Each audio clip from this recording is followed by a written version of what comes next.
Hi viewers, welcome to our channel. So big boss Shivaji garu పొలిటికల్గా కొన్ని sensational comments అయితే చేయడం చూస్తున్నాం. సో ఆయన చేసిన కామెంట్స్ ఏంటి, మరి దీని పట్ల ప్రజల నుంచి కానివ్వండి, కార్యకర్తల నుంచి ఎటువంటి రియాక్షన్ అయితే వస్తున్నాయి. సో ఈ అంశం మీద డిస్కస్ చేయడానికి ప్రజెంట్ మనతో పాటు సీనియర్ జర్నలిస్ట్ జయదేవ్ గారు ఉన్నారు. వారితో ఒకసారి డిస్కస్ చేద్దాం. సార్ నమస్కారం. సార్ నమస్తే. సార్ బ్రీఫ్ కేసులు ఇచ్చి బీఫాములు తెచ్చుకుంటున్నారు, పొలిటికల్ మొత్తం కూడా, రాజకీయం మొత్తం కూడా ఇలాగే మారిపోయింది అని చెప్పేసి శివాజీ గారు మరి ఇలాంటి కామెంట్స్ చేయడం చూస్తున్నాం. మరి ఈయన కామెంట్స్ పైన మీ ఒపీనియన్స్? అంటే ఆయన ఓపెన్గా అన్నాడు, చాలా మంది అభిప్రాయం అదేనండి. కాకపోతే ఎవరు బయట పెట్టరు. ఓకే. ఎందుకంటే మీకు చిన్న ఎగ్జాంపుల్ చెప్తా. మహేష్ బాబు పూరి జగన్నాథ్ సినిమాలో బిజినెస్ మ్యాన్ అనే సినిమా, అవును, అందులో ఒక సన్నివేశం ఉంటుంది, మీకు గుర్తుందో లేదో. అక్కడ ఆ పార్టీ నాయకుడు ఉంటే ఈయన సూర్యాభాయ్ అని చెప్పి కూర్చొని, ఇట్స్ ఎ బ్రాండ్, మీకు ఇప్పుడు నెక్స్ట్ రాబోయే లోక్సభ ఎన్నికలకు సంబంధించి మీకు ఎన్ని కోట్లు కావాలి అంటే, పక్కన ఆయన పిఏ ఉంటారు, ఆయన ధర్మ సుబ్రహ్మణ్యం, ఒక్కొక్క నియోజకవర్గానికి 10 కోట్లు 20 కోట్లు ఏదో లెక్కేసి, ఇన్ని నియోజకవర్గాలు 543 కాబట్టి ఏదో చెప్తాడు.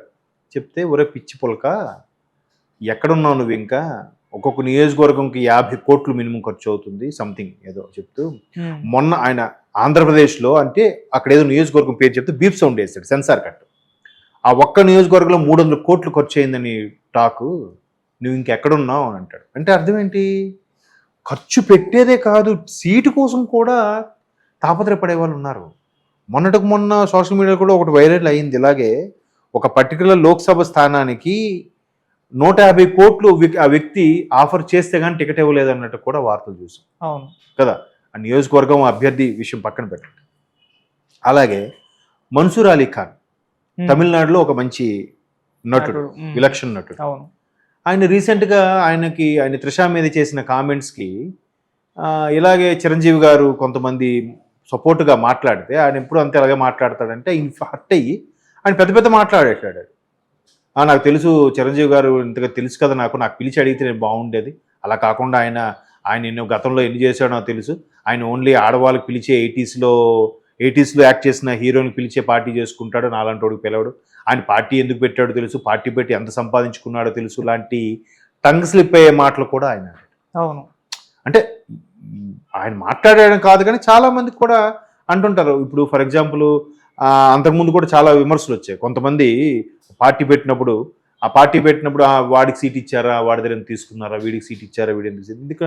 నిన్ననే మొన్న ఇలాగే ఒక ఇంటర్వ్యూ చేస్తున్నప్పుడు ఒక ఫీమేల్ యాంకర్, ఒక అమ్మాయి వేరే ఛానల్లో, ఆ అమ్మాయి ఎట్లాగే చెప్పింది, ఏమంటే మేము ఒక పార్టీ అభిమానులు, ఆ పార్టీ టికెట్ ఇస్తుందేమంటే మా బాబాయ్ పిచ్చిగా ట్రై చేస్తే ఆ పార్టీలో ఉండే అనుచరుడు ఈయనకి వెళ్ళి పర్సనల్గా కలిస్తే, ఏం లేదు ఒక 10 కోట్లు తీసుకురండి మీకు టికెట్ ఇస్తామని చెప్పాడు.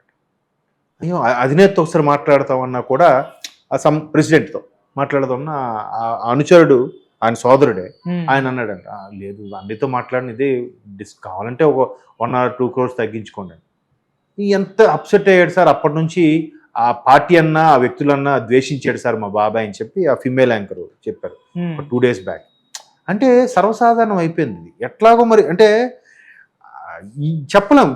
ఇందులో 2 వెర్షన్స్ ఉంటాయి. ఒకటి, అమౌంట్ తీసుకొని బీఫామ్స్ ఇస్తున్నారు అనేది ఒక వాదం. రెండవది, ఫర్ ఎగ్జాంపుల్ నీకు నాకు తెలిసినగా కామన్గా ఉండే పర్సన్ ఒక పార్టీ పెట్టారు, ఇద్దరం వెళ్తే మీకు సీటు, ఒకే నియోజకవర్గం నుంచి మీకు సీటు కావాలి, నాకు సీటు కావాలి.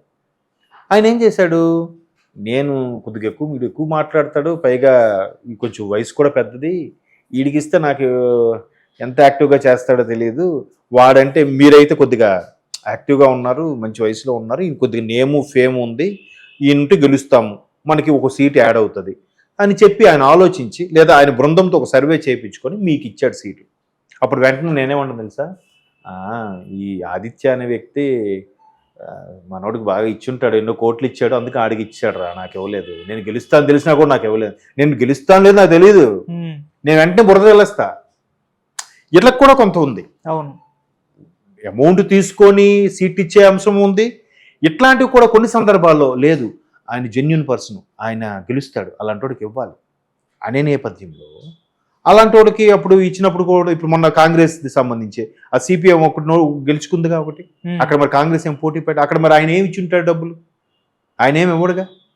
బట్ అలాంటి సందర్భం ఈయన ఇస్తే మనకి మొదటి నుంచి కూడా కాంగ్రెస్తో వామపక్షాలు ఇది కలిసి నడుస్తున్నాయి కాబట్టి ఆయన మనం ఓకే. అలాంటి కొన్ని ఉన్నప్పుడు ఏముంటుంది, దాన్ని మాట్లాడడం లేదు. కానీ పక్కన బురదజలో ఏముంటాడు, వాడు ఏదో ఇచ్చుంటాడు రా అందుకే వాడికి ఇచ్చారు అనేస్తాం, సింపుల్. ఆ అలవాటు చేసేది మనమే, మనలో ఒకటే, ప్రజల్లో ఒకటే. అందుకే మారాల్సిన ప్రజలని ప్రతి సందర్భంలో నేను చెప్పేది అదే. ఇప్పుడు ఇద్దరం ఉద్యోగంకి వెళ్ళాము, సిన్సియర్గా వెళ్ళాము, నాకన్నా మీకు ఒక 20% ఎక్కువ మార్క్స్, ఇలా 2% మార్క్స్ ఎక్కువ ఉన్నాయి, జెన్యున్గా అయితే రిజర్వేషన్ ప్రకారం కానీ మార్క్స్ ప్రకారం కానీ మీకే రావాలి జాబు. నేను డోర్ వెనక నుంచి వెళ్తా, ఒక 10 lakhs కొడతాడికి. మీరు ఇంటర్వ్యూ సరిగ్గా చేయలేదండి ఆదిత్య గారు, అందుకే ఈయనకి ఇచ్చామని అంటాడు. ఏది కరెక్ట్? నా వెర్షన్లో అమ్మయ్య డబ్బులు తీసుకున్నాడు కానీ జాబ్ ఇప్పించాడు రా అని నా వెర్షన్. మీ వెర్షన్ మా డబ్బులకు నాకు నేనే రావాలి కదా, నాకన్నా ఆడు ఇంటర్వ్యూ చేసి ఉంటాడు బాగా, సరేలే ఆడి డబ్బులు ఏది మేనేజ్ చేసి ఉంటాడు, మనం చేయలేపాం అనేస్తారు. లేదు ఒకవేళ నిజంగా ఒకవేళ ఇంటర్వ్యూ మీరు ఫెయిల్ అయ్యారు, నేను పాస్ అయినాగా అనుకుందాం ఫర్ ఎగ్జాంపుల్ ఇంకో వెర్షన్లో, అప్పుడు నాకు ఇచ్చాను మీరేమంటారు, అడగండి నాకు మార్కులు ఎక్కువే రిజర్వేషన్ కూడా ఉంది నాకు రాకపోలేదంటే ఇదేదో మేనేజ్ చేశాడు రా అనేస్తారు లేదా? అవును. సో ఏది వాస్తవం? బట్ ఎక్కువ సందర్భాల్లో ఈ లంచము ఇలాంటివి బ్రైబ్ జరుగుతున్నాయి కాబట్టి ఓకే అనడానికి కూడా ఆస్కారం ఉందిగా. శివాజీ గారు చాలా సందర్భాల్లో నిక్కచ్చిగా ముక్కుసూటిగా కొండ బర్ల కొట్టినట్టుగా మాట్లాడతాడు ఆయన ఎవరికి భయపడ్డాడు. ఇదే అంశము చంద్రబాబు గారు గవర్నమెంట్ ఉన్నప్పుడు కూడా వైసీపీ ఇట్లా చేయబోతుంది, ఇలా చేస్తుంది, గవర్నమెంట్ వస్తుంది, చాలా ట్యాంపరింగ్లు చేస్తుంది, మతలబులు చేస్తుంది అని చెప్తే ఆయన చంద్రబాబు గారి మార్కుల కోసం చంద్రబాబు గారు ఏదో పదవాసించి ఇవన్నీ చెప్తున్నాడు కూడా అన్నారు కొంతమంది. ఈయనకెందుకు సినిమాలు చేసుకోకుండా ఈయనకెందుకు రాజకీయం అన్నారు కొంతమంది.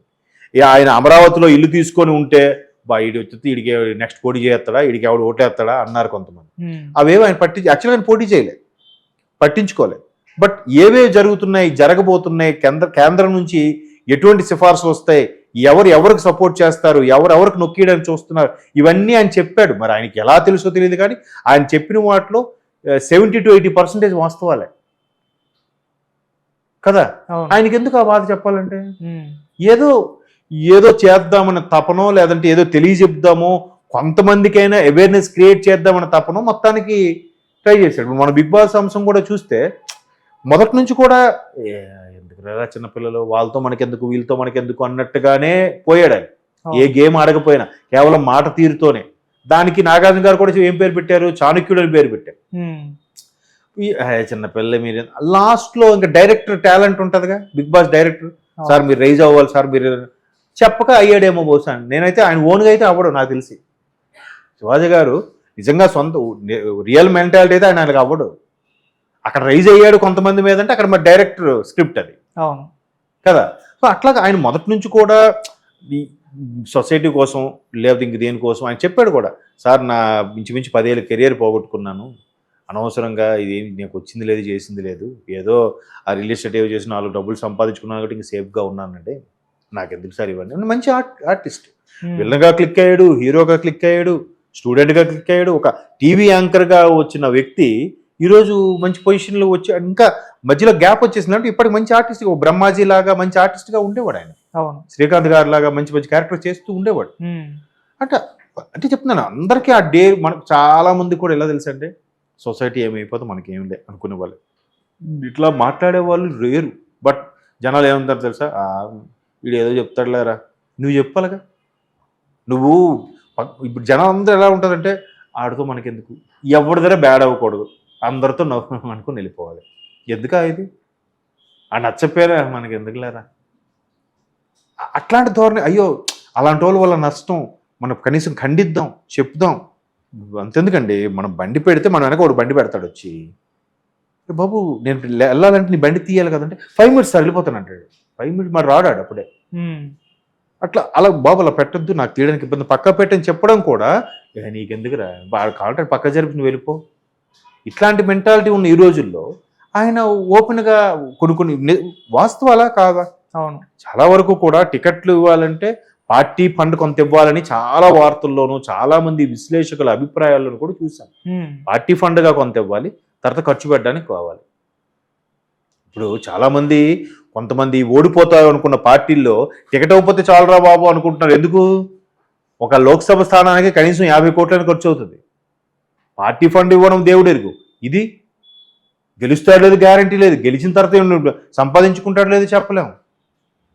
ప్రాజెక్టులు ఏమైనా వస్తే ఓకే, కాంట్రాక్ట్లు వస్తే ఓకే, లేకపోతే అదేదో అంటారులే కట్టుకున్నదాయిపోయే ఉంచుకున్నదాయిపోయే అన్నట్టు అటు పైసలు పోయి ఇటు పదవి లేక ఎట్లా అట్లా అయిపోయింది. రాజకీయం అంటే ఖర్చుతో కూడుకున్న పని అయిపోయింది.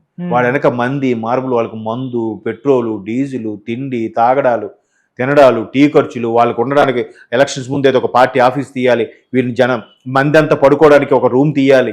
ఎంత ఖర్చు అండి? ఎక్కడికి వెళ్ళేసరికి ఒక 2-3 కార్లు, జై జై రాద్వారాలు జై అని కొట్టాలి, బ్యానర్లు, హోర్డింగ్లు.